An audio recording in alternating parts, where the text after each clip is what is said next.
Returns तो ठीक है 12% 7%, लेकिन आपको क्या लगता है इसमें एप्रिसिएशन कितना आएगा? क्योंकि प्रॉपर्टी में इन्वेस्टमेंट तो एप्रिसिएशन के लिए करते हैं ना।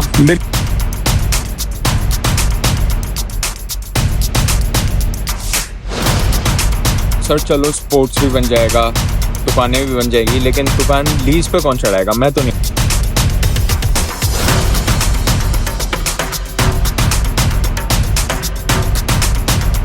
सर आज ये किस जगह ले आए आप? वैभव, मैं ले आया तुम्हें Dwarka sector 19B the Omaxe state.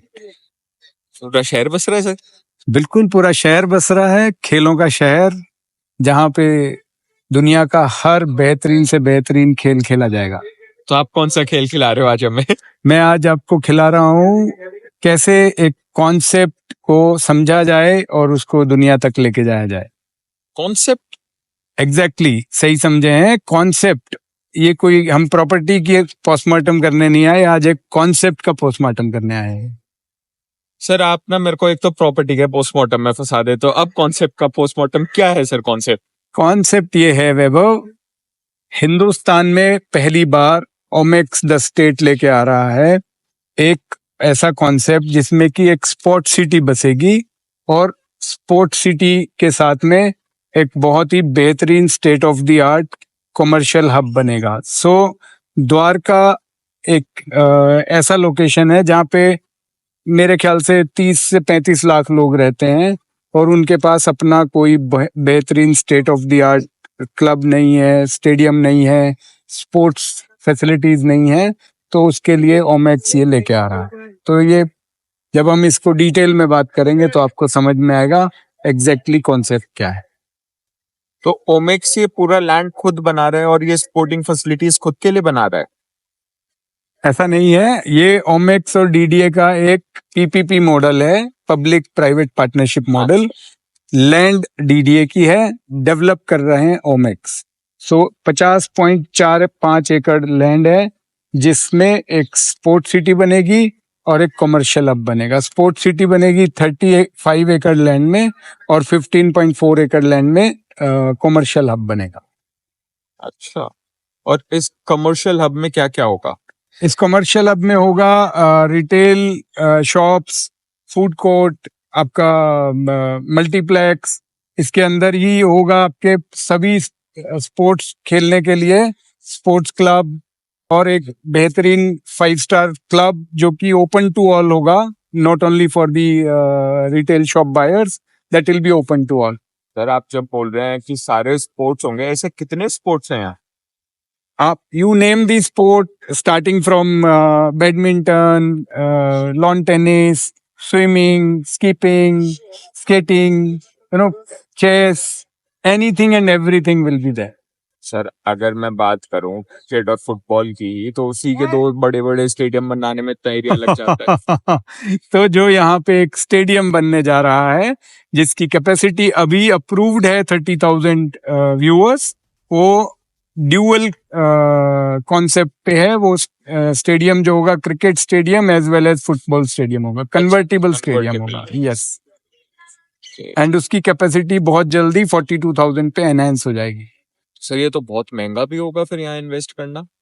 हाँ, बहुत महंगा है और smallest ticket size 37.5 lakh rupees. क्या बात कर रहे हो? बिल्कुल सही बात कर रहा हूँ, इतना ही महंगा है बस, जो आपकी पॉकेट में पड़े होंगे इतने पैसे। तो ये सारा अभी देना होगा फिर तो? सो उसके कॉन्सेप्ट हैं 50% अभी, 50% बाद में। मतलब 20 लाख से मैं इन्वेस्ट स्टार्ट कर? Absolutely, you can start your investment with 20 lakh rupees. क्या बात है, आज अच्छी जगह लाए हो आप मुझे। मुझे पता था तुम खुश हो जाओगे। तो सर आज मैं इनको 20 लाख रुपए दे देता हूँ तो मुझे क्या फायदा? फैंटास्टिक। सो अगर क्योंकि ये एक बेहतरीन कॉन्सेप्ट है, इसमें इन्वेस्टर्स के लिए भी डे 1 से रिटर्न ऑफ इन्वेस्टमेंट मिलेगा। आज आप अगर 20 लाख रुपए दे देंगे तो आपको डे 1 से ओमेक्स 3 साल के लिए 12% का रिटर्न देगा। यानी आपकी बिल्डिंग जब तक तैयार होगी तब तक आपको रिटर्न मिलता रहेगा 12%। और उसके बाद सर? तो 3 साल के बाद अगले 3 साल फिर गारंटीड रिटर्न देगा 7% पे, क्योंकि बिल्डिंग तैयार होने के बाद उसमें ऑक्यूपेंसी आने में समय लगेगा, उसको रेडी होने में समय लगेगा, क्योंकि इसकी ऑक्यूपेंसी, इसको लीज आउट करने, सब काम ओमेक्स की एजेंसीज करेंगी, ओमेक्स करेगा। आपने इन्वेस्ट करके अपना रिटर्न लेना है और एप्रिसिएशन लेना है। तो आपने 6 साल का तो बता दिया, लेकिन उसके बाद क्या? 30 इयर्स का लीजिंग जो है वो ओमेक्स खुद मैनेज करेगा और उसके बाद एक्सटेंड करेंगे इसको। अभी फिलहाल 30 इयर्स का लीजिंग ओमेक्स खुद मैनेज करेगा। सो 6 साल के बाद on actual that return can go beyond 12% also, depending upon the market. So अगर हम देखते हैं तो आसपास जिस तरह का फुटफॉल है, भारत वंदना पार्क बगल में, यशोभूमि पीछे, आपका एम्बेसीज आ रही हैं 35 कंट्रीज की, और दुनिया भर का यहाँ पे सोसाइटीज हैं, करीब करीब 30 लाख लोगों की पॉपुलेशन है। गजब का फुटफॉल होगा यहाँ पे, दुनिया भर के इंटरनेशनल मैचेस होंगे। आने वाले समय में इंडिया ओलंपिक होस्ट करने वाला है, तो ये स्पोर्ट्स स्टेडियम और ये स्पोर्ट्स फैसिलिटी उस ओलंपिक के लिए भी काम में आएंगे। तो लुकिंग एट दैट, एप्रिसिएशन बहुत गजब का आने वाला है। सो आरओआई बहुत बढ़िया निकली। हाँ सर, आप बिल्कुल सही बोल रहे हो, क्योंकि मैंने भी ये सुना है कि गवर्नमेंट का इस टाइम फुल फोकस द्वारका को as a self dependent city develop करने में है। तो मैं बहुत अच्छे से समझ सकता हूँ आप जो कहना चाह रहे हैं। अच्छा, रिटर्न्स तो ठीक है 12%, 7%, लेकिन आपको क्या लगता है इसमें एप्रिसिएशन कितना आएगा? क्योंकि प्रॉपर्टी में इन्वेस्टमेंट तो एप्रिसिएशन के लिए ही करते हैं ना। बिल्कुल ठीक बात है Vaibhav. Appreciation is very very important and integral part of any investment, and appreciation यहाँ डेफिनेटली बहुत बेहतरीन आएगा। आपने देखा होगा अभी नया नया द्वारका एक्सप्रेसवे बना है, कनेक्टिविटी बहुत बेहतरीन हो गई है। तो ये जो लोकेशन है ये सिर्फ दिल्ली वालों के लिए नहीं है, ये गुड़गांव वालों के लिए भी है। जो लोग द्वारका एक्सप्रेसवे पे रहते हैं उनके लिए भी है, जो लोग एसपीआर पे रहते हैं उनके लिए भी है, जो लोग गोल्फ कोर्स एक्सटेंशन रोड पे रहते हैं वो भी यहाँ आएंगे। और उसके लिहाज से देखें तो ये एक आइकॉनिक लोकेशन हो जाती है। और किसी भी आइकॉनिक लोकेशन पे किसी भी यूनिक कॉन्सेप्ट में, और जहां पे डे वन से अगर बिल्डर आपको रिटर्न दे रहा है, भले ही आप उसको रेंटल समझ रहे हैं, बट डे वन पे रिटर्न दे रहा, दैट मीन्स बहुत ही एक्स्ट्रा लेवल की एप्रिसिएशन इस लोकेशन पे आने वाली है।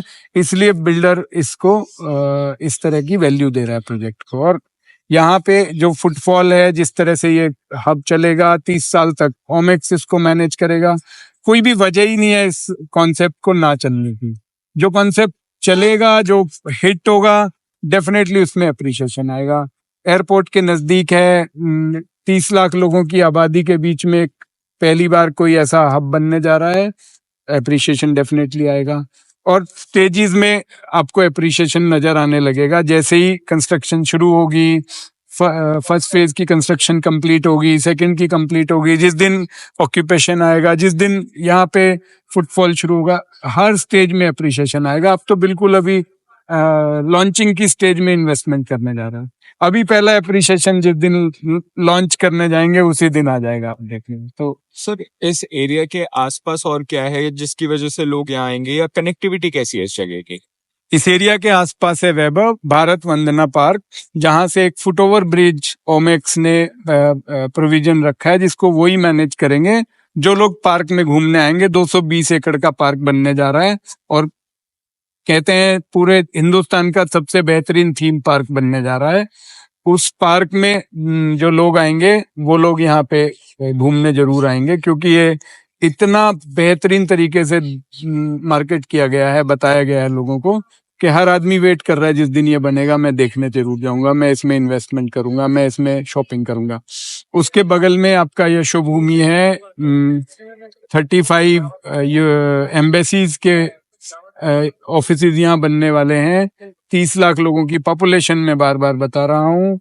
तो फुटफॉल की क्या कमी है, और वैसे भी हिंदुस्तान में फुटफॉल तो कहने की बात ही नहीं है। और एयरपोर्ट कितनी दूर है सर यहाँ से?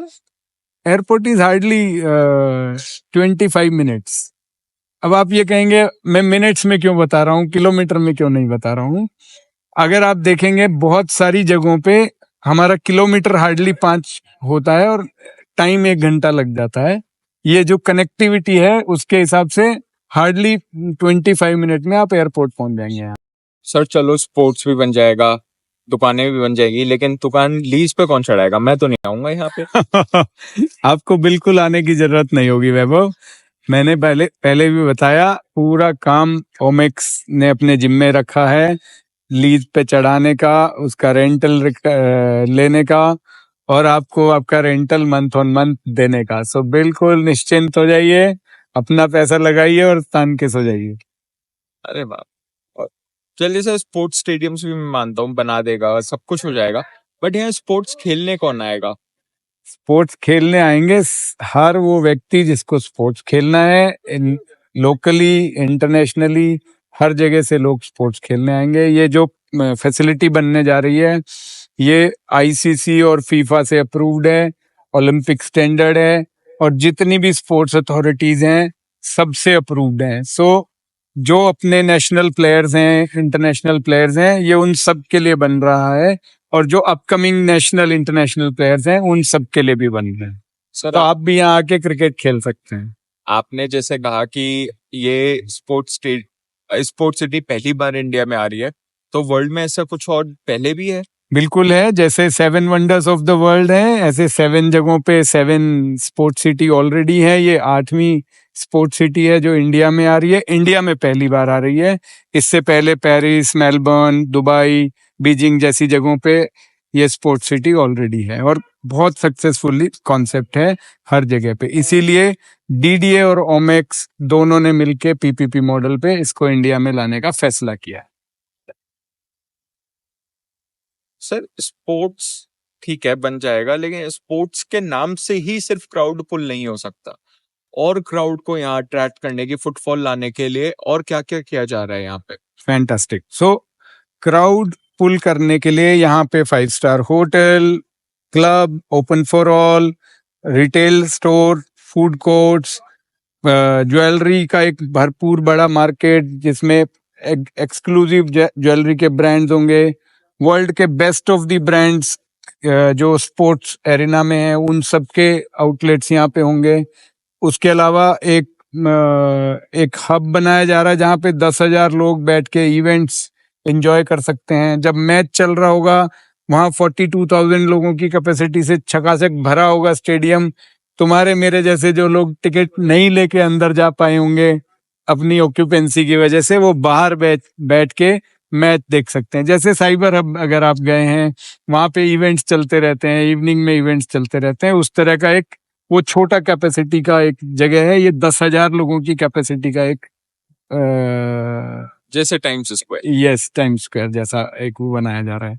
तो फुटफॉल के लिए सब अट्रैक्शन है यहाँ पे, इंडोर गेम्स, आउटडोर गेम्स, सब कुछ है। तो मुझे लगता है लोग यहीं घूमते रहेंगे, बैठे रहेंगे, फुटफॉल की कमी नहीं होगी, बल्कि मैनेज करना पड़ेगा सिक्योरिटी को, कैसे लोगों को कंट्रोल किया जाए। सर सारी बात कर ली, कॉन्सेप्ट बता दिया, इन्वेस्टमेंट किस में करना है? इन्वेस्टमेंट करना है जो कमर्शियल प्रोजेक्ट है उसमें, जिसमें कि ग्राउंड फ्लोर पे 75% रिटेल शॉप्स होंगी, फर्स्ट फ्लोर पे 25% रिटेल शॉप्स होंगी, और सेकंड फ्लोर पे फूड कोर्ट और मल्टीप्लेक्स होंगे। राइट, उसमें आपको इन्वेस्टमेंट करना है। उसके अलावा बड़ा टिकट साइज इन्वेस्टमेंट के लिए एससीओज हैं जो कि एक्सक्लूसिवली गोल्ड और डायमंड ज्वेलरी की मार्केट बनेगी, उसमें आपको इन्वेस्टमेंट करना है। रिटेल जो स्टोर है उसमें वर्चुअल स्टोर्स भी हैं जिसमें आप वर्चुअल प्रॉपर्टी परचेज कर सकते हैं। तो ये सब इन्वेस्टमेंट के ऑप्शन। वर्चुअल प्रॉपर्टी क्या होता है सर? वर्चुअल स्पेस क्या होता वर्चुअल स्पेस ये होता है वैभव के ओमेक्स ने कुछ एंकर स्टोर हैं, जैसे बड़े बड़े ब्रांड्स को देते हैं 10,000 स्क्वायर फीट का स्टोर, 20,000 स्क्वायर फीट का स्टोर लीज पे देते हैं। तो वो स्टोर्स जो हैं वो वर्चुअल स्पेस के तौर पे सेल किया जाएगा, और उसकी लीजिंग जो है वो पूरे एक सिंगल ब्रांड को करी जाएगी, ताकि आप अगर जो ये स्मॉल टिकट साइज आप से हम बात कर रहे थे वो वर्चुअल स्पेस में ही इन्वेस्टमेंट है। है? सर कॉन्सेप्ट ही है वाकई ये तो इसमें एक बुकिंग मेरी भी लगवा दो सर। चलो चलो, मैंने भी 2 लगा रखी है, स्मॉल टिकट साइज है ना, देखो easy है। को देखो कितना खुश ये भी बड़ा कुछ लग रहा है सर, एक मेरी भी लगवा दो। तुम्हें भी समझ आ गया प्रोजेक्ट? हाँ जी। वाह भाई वाह, बहुत बढ़िया, आज तो काम बढ़िया होगा, 4 बुकिंग तो अपनी होगी। मजा आ गया भाई।